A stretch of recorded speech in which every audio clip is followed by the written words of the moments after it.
का। मोहिनी के 3 बेटे थे। पति खूब अच्छा कमाता और बड़े घर के ऐश सब था मोहिनी के जीवन में। लेकिन एक चीज जो नहीं थी वो थी सुकून। मेरी बहन और मेरा भाई दोनों गरीब, लेकिन मैं मेरे पास तो नोट की बरसात है। तभी मोहिनी की बहन बीना उसके दरवाजे आ जाती है। अरे मोहिनी कैसी है? मेरे घर में ना सिलेंडर खत्म हो गया है। तेरे पास तो इतने पैसे हैं, भरवा देना मेरा सिलेंडर। पैसे जैसे ही आ जाएंगे मैं दे दूंगी। तभी मोहिनी का पति राकेश आ जाता है। क्या है बिना, ये अपने घर की परेशानी हम लोगों के घर ना गाया करो। तुम्हारी बहन को तुम लोगों पर तरस आ जाता है और वो पैसे देने लग जाती है। मुझे ये बिल्कुल पसंद नहीं है। ओ जीजा जी, नहीं मैं तो वो बस अच्छा मैं चलती हूँ। बीना वहाँ से चली जाती है। उसके जाने के बाद अच्छा किया जो आपने सुना दिया। अरे न जाने क्या सोचकर मेरे घर आ जाती है कि जैसे यहाँ तो भंडारा भरा है। अरे कितना तो दे दिया। अच्छा जी जरा 1000 तो देना। वो बिन्नी दीदी है ना, उनके घर जा रही हूँ। उनका पोता हुआ है तो मुंह दिखाई दे दूंगी। हाँ, उन लोगों के आगे तो शो ऑफ किया करो। वो खुद को बड़ा अमीर शो करते हैं ना, दिखा दे कि तू भी किसी से कम नहीं है। हाँ जी, इसी के लिए तो जा रही हूँ। मोहिनी तैयार होकर अपनी बुआ की बेटी के घर जाती है, जहाँ उसके पोते का कार्यक्रम चल रहा होता है। वहाँ वीना भी आई होती है। अरे वीना, क्या जरूरत थी यहाँ आने की? तेरे घर पर गैस नहीं है तो वो भरा लेती। क्या करूं मोहिनी, बुआ को बुरा लग जाता नहीं जाती तो। वैसे मेरे पास एक जोड़ा बच्चे का कपड़ा रखा था, वही अपनी चांदी के पायल के साथ देने जा रही हूँ। घर पर गैस थी नहीं, सोचा परिवार यहीं खाना खा लेगा, बाकी सुबह का सुबह देखा जाएगा। मोहिनी को बहन पर दया आ जाती है। वो पर्स से 1000 रुपए निकाल कर दे देती है। ले बिना, लेकिन पैसे वापस कर देना, तेरे जीजाजी हिसाब लेते हैं। मोहिनी भी क्या करती, गरीबी में बहन का सहारा ही उसके जीवन जीने का आधार था। फिर एक रोज, सुनिए, भाई के घर बेटी हुई है, मुझे माँ के पास जाना होगा। अरे उस घर में ना कूलर है ना एसी, कैसे रहोगी तुम? हाँ वही सोच रही हूँ कि अकेली जाऊं, बच्चों को साथ ना ले जाऊं। चले जाओ, लेकिन ये जो तुम अपने गरीब परिवार से मिलने चली जाती हो ना, मुझे बिल्कुल अच्छा नहीं लगता। पता नहीं मैं भी कैसे मैनेज करती हूँ, लेकिन क्या करूँ। मोहिनी भाई भाभी के घर आती है। मोहिनी कैसे आना हुआ? तू यहाँ हम लोगों के घर रह लेगी या फिर किसी होटल में रहेगी? क्या हो गया है माँ, मोहिनी को क्यों ऐसे बोल रहे हैं आप? अरे तू नहीं जानती अपनी ननद को, पैसे वाली है ना तो ऐड कुछ ज्यादा ही है। मोहिनी को माँ की बात का बुरा नहीं लगता है, क्योंकि उसे पता ही नहीं चलता कि माँ उसे जली कटी सुना रही है। वो भाभी की बच्ची के साथ लेन देन करती है और वहाँ से चली जाती है। उसके जाने के बाद, माँ क्यों आप मोहिनी को इतनी सारी बातें सुनाती हो? भाई का बेटा बोल पड़ता है। माँ क्योंकि दादी जानती है कि बुआ के अंदर घमंड है। सही बोल रहा है मोहन, बहू भले तुझे ना दिखता हो, लेकिन मुझे और मोहन को दिखता है कि वो कितनी घमंडी है। मोहिनी मायके आती है, जहाँ गरीबी के कारण चीजें कम होती हैं।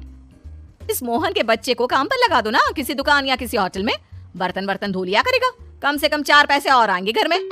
देख मोहिनी, माना तेरे पास पैसा है, लेकिन तेरे भाई के दिन इतने भी बुरे नहीं चल रहे कि वो अपने बच्चे की पढ़ाई रुकवाकर उससे बर्तन धुलवाए। मोहन माँ की ओर देखता है, जैसे आंखों से बोल रहा हो, देख लिया बुआ का हाल। हाँ मोहिनी, बात तो सही है, लेकिन अभी मोहन को पढ़ना है। आखिर तुम भी तो अपने दोनों बेटों को पढ़ा रही हो ना। मेरे बेटों से कैसे कंपेयर कर सकती हैं आप? अरे वो तो कलेक्टर बनेंगे। हाँ, कल को वो मोहन को नौकरी में रख लेंगे, क्यों? मोहिनी कुछ दिन और रहकर चली जाती है, मेहनत से सफल भी हो जाता है। मोहिनी, माँ के जाने के बाद तो तुमने भाई भाभी के घर जाना छोड़ ही दिया, क्यों? वो क्या है ना, उन लोगों का घर छोटा है, मेरे बच्चे जाना ही नहीं चाहते। पर तुझे क्यों अचानक मायके की बात याद आ गई? यार मेरा तो मायका है, भाई भाभी है, मेरा तो आना जाना लगा ही रहता है। हाँ, क्योंकि तुझे आदत है ना ऐसे छोटे से घर में और कम पैसे में रहने की। वैसे क्या खबर है आजकल मायके की अपने? अब वो घर छोटा और कम पैसे का नहीं रहा, क्योंकि मोहन तो बहुत बड़ा आदमी बन गया है। फिर क्या?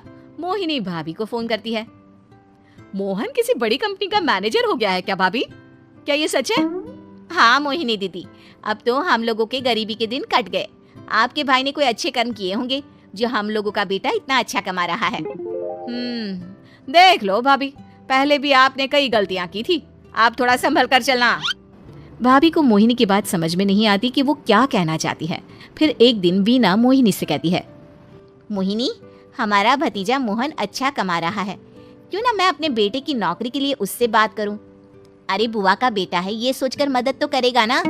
हाँ हाँ, क्यों नहीं करेगा, उसके बुरे दिन में तो हम भी खड़े थे।